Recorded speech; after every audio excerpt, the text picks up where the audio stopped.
लोकसभा का अध्यक्ष चुने जाने पर ओम बिरला ने सदन के सभी सदस्यों को धन्यवाद दिया।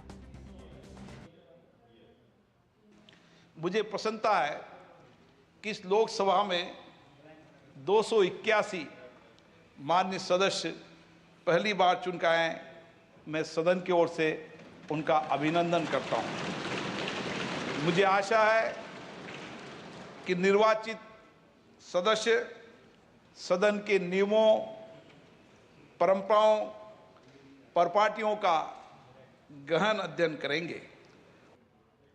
और लोकसभा अध्यक्ष ने सदन की ओर से 1975 में आपातकाल लगाने की कड़े शब्दों में निंदा भी की। ये सदन 1975 में देश में आपातकाल इमरजेंसी लगाने के निर्णय की कड़े शब्दों में निंदा करता है। इसके साथ ही हम उन सभी लोगों की संकल्प शक्ति की सराहना करते हैं जिन्होंने इमरजेंसी का पुनर्विरोध किया, अभूतपूर्व संघर्ष किया और भारत के लोकतंत्र की रक्षा का दायित्व निभाया। भारत के इतिहास में 25 जून 1975 के उस दिन को हम हमेशा काले अध्याय के रूप में जाना जाएगा। और ओम बिरला दूसरी बार लोकसभा के अध्यक्ष चुने गए हैं। ओम बिरला को ध्वनि मत के द्वारा 18वीं लोकसभा का नया स्पीकर चुन लिया गया है और जिसके बाद एनडीए नेताओं ने ओम बिरला को बधाई दी। 18वीं लोकसभा के अध्यक्ष के रूप में निर्वाचित होने के लिए मैं आपको हृदय से बधाई देता हूं। और लोकसभा में जिस तरीके से पुनः आपको ये जिम्मेदारी मिली है, हम सबका सर 17वीं लोकसभा का एक अपना अनुभव है। ऐसे सांसद जो पहली बार चुनकर आए, सर उनको आपने प्रोत्साहित करने का काम किया। सर इस बार मेरी पार्टी में भी महिलाओं और युवाओं की तादाद है। You have this opportunity to complete this 10-year term, sir. There is some coincidence between both of us, sir. You being a first-time Speaker of this House, and me being the first-time member of this House in 17th Lok Sabha, sir. And in the last 5 years, there's some groundbreaking things that have happened, starting with moving from the old Parliament to the new Parliament, sir. अध्यक्ष महोदय, आज आपको निरंतर दूसरी बार इस आसन पर विराजमान होते देखकर मुझे 1963 की एक फिल्म बंदनी का एक मशहूर गीत याद आ रहा है। ओ जाने वाले, हो सके तो लौट के आना, ये घाट तू ये बाट कहीं भूल ना जाना। और आज आपको यहां देखकर इस गीत की और भी अधिक प्रासंगिकता प्रतीत हो रही है। Sir, I am confident. My party is confident. The House and 140 crore people of this country are confident that you will accomplish a great deal as a Speaker of this House. तो आपने देखा सत्ता पक्ष के लोगों ने उनको बधाई दी, साथ ही साथ विपक्षी नेताओं ने भी ओम बिरला को बधाई दी। आइए देखते हैं। Speaker sir, I'd like to congratulate you for your successful election. For the second time that you have been elected, I'd like to congratulate you on behalf of the entire opposition, on behalf of the India Alliance. Lok Sabha के नवनिर्वाचित अध्यक्ष जी को मैं बहुत बहुत बधाई और शुभकामनाएं देना चाहता हूं। जहां प्रधानमंत्री जी और हमारे साथी लीडर ऑपोजिशन ने आपको बधाई दी है, वहीं मैं भी उनसे जुड़ कर के आपको बधाई देना चाहता हूं। आप इस सदन के स्पीकर दोबारा चुने गए हैं। आपके पास 5 साल का जहां अनुभव रहा है, वहीं आपके पुराने और नए सदन का भी आपको अनुभव रहा है। एक महिला होने के नाते चौथी बारी पहुंची हो, आप हमारा ध्यान रखेंगे तो मैं आपको शुभकामनाएं देती हूं और आपकी प्रोटेक्शन का, पूरा आरक्षण का मैं पूरा आस भी रखती हूं। सर, मैं सबसे पहले तो आपको बहुत बहुत बधाई देता हूं कि आप लोकसभा के सर्वोच्च पद पर आसीन हुए। सर, बहुत सारे सदस्यों ने आपकी तारीफ की और मैं खुद आपसे सर मिला हूं। जब मुझे एक परेशानी आई तो आपने मेरा संरक्षण किया। Extend hearty congratulations in assuming the highest office of democracy, that too in the largest democracy in the world. और इस बहुत ही महत्वपूर्ण विषय पर बातचीत करने के लिए हमारे साथ बहुत कुछ खास मेहमान भी बने हुए हैं, हमारे साथ कुछ सहयोगी भी बने हुए हैं। हमारे साथ शैलेंद्र मिश्र हैं इस वक्त ताज़ा अपडेट के साथ, आप देख सकते हैं टीवी स्क्रीन पर। हमारे साथ कुमार आलोक हैं, हमारे साथ अमरेंद्र गुप्ता हैं जो कि अब से जुड़ेंगे कुछ देर के बाद, जो कि ओम बिरला के घर के बाहर वो मौजूद हैं, और साथ साथ स्टूडियो में इस वक्त हमारे साथ खास मेहमान मदन मोहन जड़ा जी हैं जो कि वो इस वक्त हमारे साथ मौजूद हैं। सबसे पहले शैलेंद्र, मैं आपके पास आना चाहूँगा, कैसे देखते हैं, चूँकि पिछले 1-2 दिनों से इसको लेकर काफ़ी चर्चाएं हो रही थी कि कौन बनेगा लोकसभा का अध्यक्ष। हमने विपक्ष की तरफ से भी देखा, उनकी तरफ से भी नामित किया गया, लेकिन आखिरकार जीत सत्ता पक्ष की हुई। ओम बिरला अब लोकसभा के अध्यक्ष बन चुके हैं। ऐसे में किस तरह से देखते हैं इस पूरी कार्रवाई को आप? देखिए असीम, हम आज की जो लोकसभा की कार्रवाई है उसको अगर शुरू से देखें तो सबसे पहले जो बाकी बचे सांसद थे जिन्होंने शपथ नहीं लिया था, उनमें से कुछ सांसदों को शपथ दिलाई गई और उसके बाद प्रधानमंत्री नरेंद्र मोदी ने प्रस्ताव रखा लोकसभा अध्यक्ष के तौर पर ओम बिरला को चुने जाने का, जिसका राजनाथ सिंह रक्षा मंत्री ने समर्थन किया। उसके बाद एनडीए के तमाम नेताओं ने प्रस्ताव रखा और एनडीए के सहयोगी नेताओं ने या फिर बीजेपी के सदस्यों ने उसका समर्थन किया। हम जानते हैं कि विपक्ष की तरफ से भी प्रस्ताव रखा गया था लोकसभा अध्यक्ष के रूप में के सुरेश का, लेकिन जब ध्वनिमत से ओम बिरला के प्रस्ताव को पारित किया गया और उनको चुन लिया गया, किसी विपक्ष की तरफ से कोई डिवीजन को लेकर कोई जोर नहीं दिया गया और हमने देखा कि ओम बिरला अध्यक्ष चुन लिए गए 18वीं लोकसभा के। और उसके बाद तमाम दलों के नेताओं ने, सत्ता पक्ष और विपक्ष के नेताओं ने उन्हें बधाई में उनको बधाई दिया और साथ ही साथ उम्मीद जताई कि उन लोकसभा अध्यक्ष के तौर पर सभी सांसदों को मौका देंगे, सफल कामकाज होगा सदन का। तो ये एक पूरी कार्रवाई हुई और उसके बाद हमने देखा कि लोकसभा अध्यक्ष 18वीं लोकसभा अध्यक्ष के रूप में ओम बिरला ने अपना पहला संबोधन सदन के अंदर किया और सदन को स्थगित किए जाने से पहले आपातकाल की निंदा को लेकर एक प्रस्ताव आया, जिस प्रस्ताव पर 2 मिनट का मौन भी रखा गया। और हम देख रहे हैं कि संसद भवन परिसर में बीजेपी के जो सांसद हैं, जो सदस्य हैं, वो मकर द्वार पर प्रदर्शन भी कर रहे हैं, कांग्रेस से माफ़ी की मांग कर रहे हैं आपातकाल लगाए जाने को लेकर। तो ये आज पूरी दिन की प्रक्रिया रही। जो आपका सवाल है कि विपक्ष ये जानता था बखूबी कि उसके पास संख्या बल नहीं है, लेकिन उसके बावजूद डिप्टी स्पीकर पद पर अपना एक डिमांड करके उन्होंने ये उम्मीदवार के तौर पर लोकसभा अध्यक्ष के उम्मीदवार के तौर पर विपक्ष ने अपना उम्मीदवार सामने किया था, लेकिन उन्हें अच्छी से तरीके से पता था कि उनके पास बहुमत नहीं है और हमने देखा कि ध्वनिमत से लोकसभा अध्यक्ष ओम बिरला बनाए गए और लगातार दूसरी बार वो लोकसभा अध्यक्ष बने।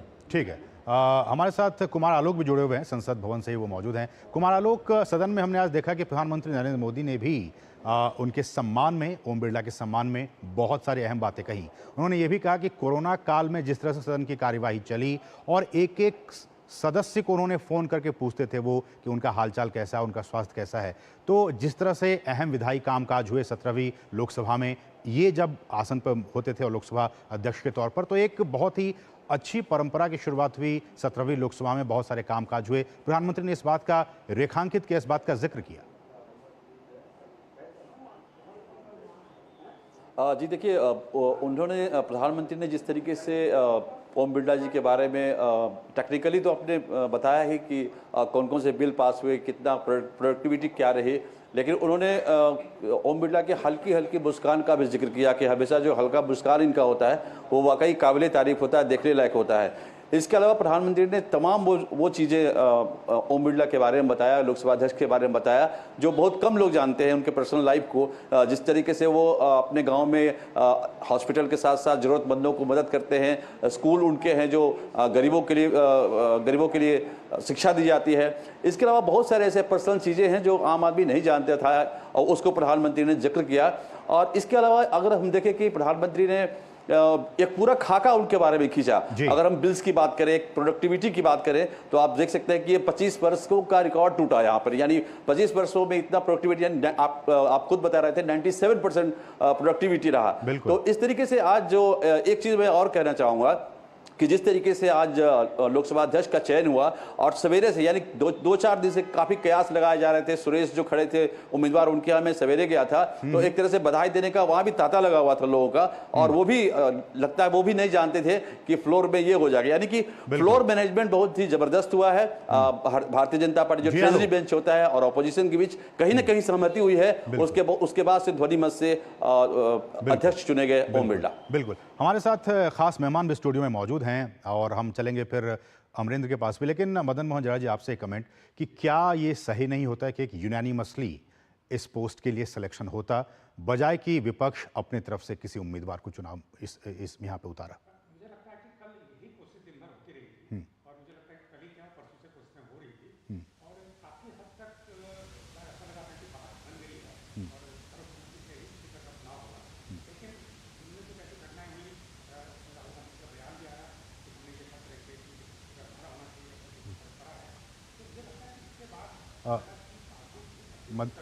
मदन जो आपको रोकना चाहूँगा, मैं रुक करूँगा सीधे अब हमारे सहयोगी अमरेंद्र का, जो कि इस वक्त ओम बिरला के घर के बाहर मौजूद हैं। अमरेंद्र, क्या कुछ माहौल है और पिछले एक दो दिनों से ये माहौल था कि आखिर कौन बनेगा लोकसभा का अध्यक्ष? आज हमने देख लिया कि ओम बिरला लगातार दूसरी बार वो लोकसभा के अध्यक्ष, उनका चुनाव हो गया है, तो क्या कुछ माहौल है उनके घर के बाहर? असीम, ओम बिरला जी के घर पे अगर देखें तो सुबह 7 बजे से ही जनता का हुजूम था, और खासकर बात करें राजस्थान की तो पूरे राजस्थान से यहाँ पे लोग आए हुए थे, और कोटा संसदीय क्षेत्र से हर विधानसभा से न सिर्फ कार्यकर्ता थे बल्कि भारतीय जनता पार्टी के कुछ वर्कर्स भी थे, और इसके अलावा यहाँ पर कुछ विधायक और जो मंत्रीगण है स्टेट में उनको भी देखा गया, क्योंकि ये ऐसा बड़ा मौका था जब लोकसभा अध्यक्ष के तौर पर ओम बिरला को दोबारा सदन में चुना गया। और अगर बात की जाए 1980 में बलराम जाखड़ के बाद, जिन्होंने पहला टर्म 1980 से और 84 तक किया, उसके बाद 84 से 89 तक किया, उनके 2 टर्म 9 साल के रहे, और ओम बिरला जी का 5 साल का एक टर्म 17वीं लोकसभा में देखा गया, और 18वीं लोकसभा का जो टर्म है उनका वो प्रारंभ हो गया आज से, और अगर वो 5 साल पूरा टर्म करते हैं तो ये भी एक बड़ा रिकॉर्ड होगा। तो पूरी कहें कि बड़ी संख्या में यहाँ पर लगातार लोग आते रहे, और अभी भी लगातार लोग आ रहे हैं। हालांकि ओम बिरला जी अभी चूंकि सदन अभी खत्म हुआ है और उसके बाद कुछ प्रोटोकॉल के तहत ओम बिरला जी जो और पार्टी के जो सदस्य हैं और जो प्रोटोकॉल के तहत उनको लोगों से मिलना है तो वो अभी वहीं पे हैं, लेकिन वो इंतजार कर रहे हैं कि लोकसभा अध्यक्ष जब पुनः अपने घर पे आएंगे तो उनका स्वागत करेंगे। और जिस तरह से एक परंपरा है, मैंने बहुत करीब से देखा है ओम बिरला जी के कार्यशैली को, जिसका प्रधानमंत्री जी ने सदन में जिक्र किया। असीम, एक सबसे बड़ी अच्छी बात है कि न सिर्फ लोकसभा अध्यक्ष के तौर पर बल्कि एक सांसद के तौर पे वो हमेशा सक्रिय रहते हैं अपने संसदीय क्षेत्र कोटा में। और कोटा के जिस बात का जिक्र प्रधानमंत्री कर रहे थे, जो मातृत्व वाला एक जो स्कीम है, उसकी पूरे 5 सालों में अगर देखें तो लोकसभा स्पीकर ने बाकायदा एक टीम बनाई, और जो प्रेग्नेंट महिलाएं हैं और डिलीवरी तक का पूरा इंतजाम वहां पे कराया, और बाकायदा वॉलंटियर्स के साथ इसके अलावा खाने की थाली को लेकर वहां एक प्रोजेक्ट चलाते हैं। बिल्कुल, क्योंकि बहुत पॉपुलर हैं और बहुत सारे ऐसे काम कर रहे हैं जिस बात का जिक्र प्रधानमंत्री ने भी किया और हमारे सहयोगी कुमार आलोक भी कर रहे थे। लेकिन मेरा सवाल मदन मोहन जी आपसे है कि अब 17वीं लोकसभा से माहौल कुछ अलग है। 18वीं लोकसभा में विपक्ष का तादाद, संख्या उनका बढ़ा है। ऐसे में आप कितना महत्वपूर्ण मानते हैं और कितनी मुश्किल मानते हैं ओम बिरला के लिए सदन की कार्रवाई को अब इस बदले हुए माहौल में चलाने? नहीं, मैं ये समझता हूँ कि अगर विपक्ष को देखें तो विपक्ष हमेशा आक्रामक रहता है। अगर पिछली 17वीं लोकसभा में देखें तो विपक्ष तब भी आक्रामक था, और अब चूंकि विपक्ष थोड़ा मजबूत हुआ है तो मुझे लगता है कि ये स्थिति आगे और ज़्यादा आक्रामक होगा। लेकिन हमने ये देखा है कि जिस प्रकार बिरला जी एक सहमति बनाने की कोशिश करते हैं विपक्ष के साथ भी, और विपक्ष के लोगों को भी पर्याप्त मौका देते हैं बोलने का, और ये भी हमने देखा है कि जैसे एक सांसद के लिए एक सबसे बड़ा जो एक मुद्दा होता है कि वो अपने क्षेत्र की समस्या को संसद में उठा सके, क्योंकि उसके क्षेत्र की जनता देखती है कि हमारे सांसद क्षेत्र में क्या मुद्दा उठा रहे हैं। तो हमने ये देखा 17वीं लोकसभा में बिरला जी ने सबसे ज़्यादा शून्यकाल के मामले जो उठाए गए थे, बिरला जी ने परमिशन दी थी कि शून्यकाल के दौरान ज़्यादा से ज़्यादा सांसद अपने क्षेत्र के मुद्दों को उठाएं। तो मुझे लगता है एक सांसद के लिए सबसे बड़ी बात यही है, चाहे वो सत्ता पक्ष का हो चाहे वो विपक्ष का हो।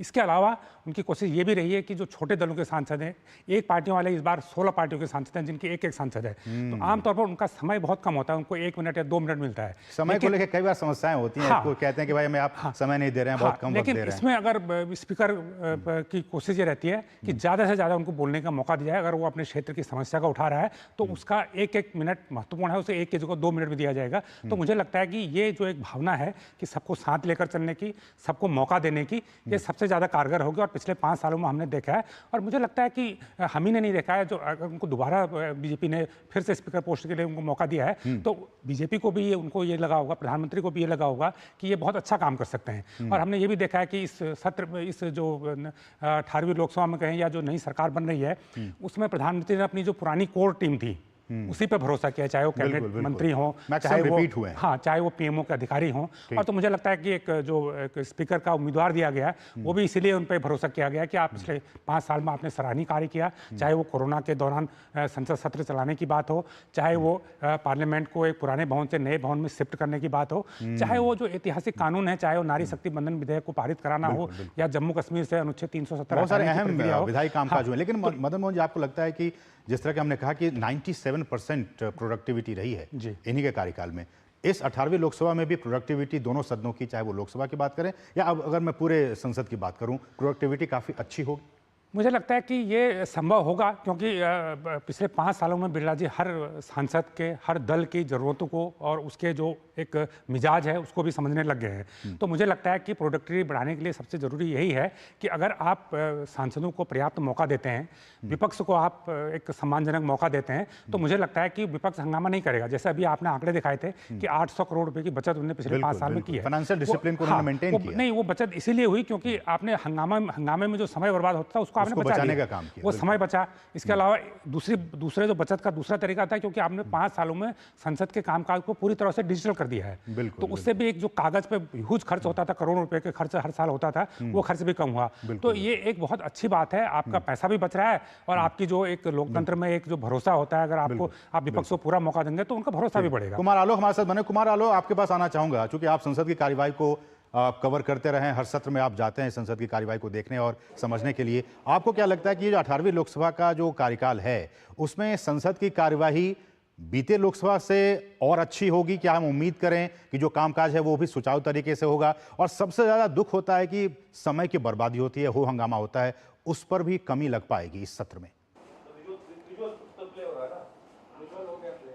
अगर आप देखें कि जैसे ही अध्यक्ष का चुनाव हुआ और अध्यक्ष के सर्वसम्मति से चुने जाने के बाद जब राहुल गांधी जो एलओपी नए बने हैं, प्रधानमंत्री एलओपी और किरण रिजिजू उनको वहां पर आसन तक ले गए। और उसके बाद जब आप विपक्षी पार्टियों का जो रिएक्शन आप देखेंगे, खासकर हम राहुल गांधी की बात कर ले, हम चाहे अखिलेश यादव की बात कर ले, चाहे सुदीप बंदोपाध्याय की हम बात कर लें, तो चाहे आपने दिखलाया अभी नगीना से जो सांसद हुए चंद्रशेखर राजा, उनका आप स्टेटमेंट देखें तो एक तरह से उन्होंने बहुत ही कंस्ट्रक्टिव उन लोगों का स्टेटमेंट रहा किया। और ये दर्शाता है कि आने वाले दिनों में विपक्ष का भी जो रवैया होगा वो सहयोगात्मक रहेगा। और इसकी ये भी एडमिट किया गया विपक्षी दलों के नेताओं से कि विपक्षी दलों को भी अध्यक्ष महोदय पूरा मौका देंगे और जो हमारी बातें हैं या जो हमारी क्षेत्र की जन समस्याएं हैं उसको उठाने में या उसके बारे में बोलने में हमें भी सत्ता पक्ष के साथ ही हमें भी